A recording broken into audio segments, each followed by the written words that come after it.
1882 में भारत की ब्रिटिश सरकार ने मद्रास फॉरेस्ट एक्ट पास कर स्थानीय आदिवासियों के जंगल में जाने पर प्रतिबंध लगा दिया था। इसी बात को लेकर अल्लूरी सीताराम राजू और कोमाराम भीम ने अपने अपने समय में आदिवासियों की लड़ाई लड़ी थी।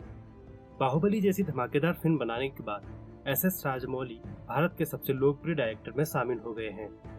इस साल की सफलतम फिल्मों में से एक एस राजमौली द्वारा निर्देशित साउथ की तेलुगु फिल्म RRR रौद्रम दानम रुधिरम या कहें राइज रोवर रिवॉल्ट, जिसका हिंदी में मतलब होता है उठो दहाड़ो और विद्रोह करो, 25 मार्च को रिलीज हो गई और जबरदस्त कमाई कर रही है। फिल्म में रामचरण अल्लूरी सीताराम राजू के किरदार में हैं और वहीं जूनियर NTR कोमाराम भीम के रोल में हैं। फिल्म की स्टोरी आपको भारत के इतिहास में लेकर जाएगी। कहा जाता है कि यह फिल्म रियल लाइफ के दो हीरो पर आधारित है, जिन्होंने ब्रिटिश हुकूमत के दौरान अंग्रेजों के नाकों चने चबवा दिए थे। निर्देशक एस राजमौली का कहना है कि प्रसिद्ध क्रांतिकारी अल्लूरी सीताराम राजू और कोमाराम भीम की जिंदगी पर आधारित इस फिल्म को फिक्शनल रूप दिया गया है।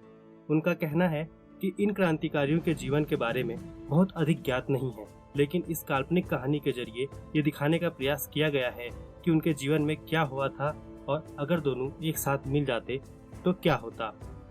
अल्लूरी सीताराम राजू और कोमाराम भीम ने उन क्षेत्रों में आदिवासियों के वन अधिकारों के लिए लड़ाई लड़ी थी, जो अब आंध्र प्रदेश और तेलंगाना के अंतर्गत आते हैं। कहा जाता है कि 1882 में भारत की ब्रिटिश सरकार ने मद्रास फॉरेस्ट एक्ट पास कर स्थानीय आदिवासियों को जंगल में जाने पर प्रतिबंध लगा दिया था। इसे लेकर दोनों ने अपने अपने समय में आदिवासियों की लड़ाई लड़ी। आइए जानते हैं कि कौन थे अल्लूरी सीताराम राजू और कोमाराम भीम। अल्लूरी सीताराम राजू एक स्वतंत्रता सेनानी और रंपा विद्रोह के मुख्य नेता थे। उनका जन्म 4 जुलाई 1897 को आंध्र प्रदेश में भीमराव के पास मोगल्लू गांव में हुआ था। शुरुआती शिक्षा ग्रहण करने के बाद वो 15 साल की उम्र में आगे की पढ़ाई के लिए विशाखापट्टनम चले गए थे। 1882 में अंग्रेजों ने मद्रास वन अधिनियम 1882 लागू किया था, जिसने आदिवासियों के जीवन को अस्त व्यस्त कर दिया था। साथ ही एक एक्ट ने आदिवासियों की पारंपरिक कृषि करने के तरीके को बुरी तरह प्रभावित किया था। कई सालों तक आदिवासी लोग अंग्रेजों का उत्पीड़न सहते रहे, लेकिन अल्लूरी के विद्रोह ने अंग्रेजों की नींव हिलाने का काम किया। अल्लूरी को अंग्रेजों के खिलाफ रंपा विद्रोह का नेतृत्व करने के लिए जाना जाता है। इसमें उन्होंने विशाखापट्टनम और पूर्वी गोदावरी जिलों के आदिवासी लोगों को विदेशियों के खिलाफ विद्रोह करने के लिए संगठित किया था। रंपा विद्रोह 1922 और 1924 के बीच लड़ा गया था। इस विद्रोह के अंतर्गत अल्लूरी ने कई पुलिस स्टेशनों पर धावा बोला और कई ब्रिटिश अधिकारियों को मार डाला। साथ ही लड़ाई के लिए अंग्रेजों के हथियार और गोला बारूद भी चुरा लिए थे।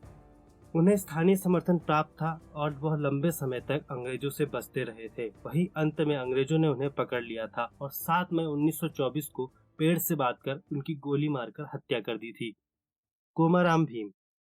भले ही एस राजमौली की फिल्म काल्पनिक है, लेकिन उनकी फिल्म के दो मुख्य किरदार असल जिंदगी के हैं। उनमें एक है कोमाराम भीम। कोमाराम भीम तेलंगाना के वीर योद्धा के रूप में जाने जाते हैं।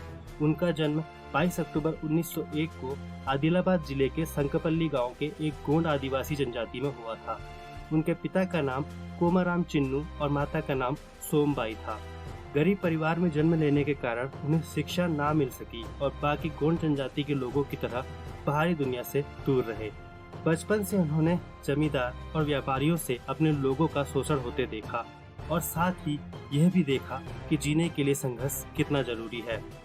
अपने लोगों का दुख देखकर उनके अंदर विद्रोह की ज्वाला फूटी। कहा जाता है कि कोमाराम भीम शहीद भगत सिंह से काफी प्रेरित थे, जिन्होंने अपनी मातृभूमि के लिए प्राणों की आहुति दे दी थी। साथ ही अन्य गोंड नेताओं से भी, जिन्होंने अपने लोगों के लिए बलिदान दिया। इसी प्रेरणा से उन्होंने जल जंगल जमीन का नारा दिया, जिसका अर्थ है कि जंगलों में रहने वाले लोगों का सभी वन संसाधनों पर पूर्ण अधिकार होना चाहिए। एक क्रांतिकारी नेता के रूप में कोमाराम भीम ने आदिवासियों की स्वतंत्रता के लिए आसफ जाही राजवंश के खिलाफ जंग छेड़ दी थी। ऐसा कहा जाता है कि आदिवासियों के हक के लिए जब उनके पिता ने आवाज उठाई थी तो उनकी हत्या कर दी गई थी। वहीं कहते हैं कि एक बार फसल की कटाई के दौरान निजाम के पटवारी लक्ष्मण राव और पट्टेदार सिद्दीकी ने आकर गोंड लोगों से टैक्स भरने को कहा और गाली गलौज करने लगे, जब बात बहुत बढ़ गई तो भीम के हाथों सिद्दीकी की मौत हो गई थी। इसकी वजह से भीम को वहाँ से भागना पड़ा था। वहाँ से निकलकर वह असम के चाय बागानों में काम करने लगे थे। वहाँ भी उन्होंने मजदूरों के हक के लिए आवाज उठाई, लेकिन इस वजह से उन्हें जेल में डाल दिया गया था। जेल से छूटे तो वो वापस अपने लोगों के पास आ गए और अपनी गुरिल्ला आर्मी के साथ निजाम के खिलाफ लड़ते रहे। निजाम के खिलाफ उनका गुरिल्ला युद्ध 1928 से 1940 तक चलता रहा। वहीं जब निजाम को लगा कि भीम का विद्रोह बढ़ते जा रहा है तो उन्होंने अपने खिलाफ विद्रोह को शांत करने के लिए अपना एक दूत भेजा था, लेकिन भीम ने किसी तरह की बातचीत करने से मना कर दिया।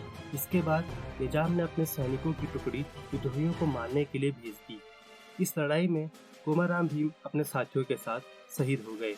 वहीं ऐसा भी कहा जाता है कि जब निजाम की आर्मी भीम को आत्मसमर्पण कराने में नाकाम रही तो उन्हें उनके साथियों को 1940 में मार दिया गया था। दोस्तों, हमारे देश में न जाने ऐसे कितने क्रांतिकारी और नेता हुए जिनके बारे में किसी को पता तक नहीं है। एस.एस. राजमौली द्वारा ऐसे ही एक अनसुनी कहानी या कहे नामों को सबके सामने लाने की ये कोशिश काबिले तारीफ है। आपको यह मूवी कैसी लगी कमेंट में जरूर बताएं, और ये वीडियो जिसके माध्यम से आपको इनकी रियल हिस्ट्री जानने को मिली कैसा लगा, इसके बारे में भी अपनी राय कमेंट में जरूर रखें। वीडियो अच्छा लगा तो इसे लाइक और शेयर करें, और ऐसे ही इंटरेस्टिंग वीडियो के लिए हमारे चैनल को सब्सक्राइब करें। तो दोस्तों, मिलते हैं फिर एक नई वीडियो के साथ। Keep watching मिस्ट्रियोमैटिक।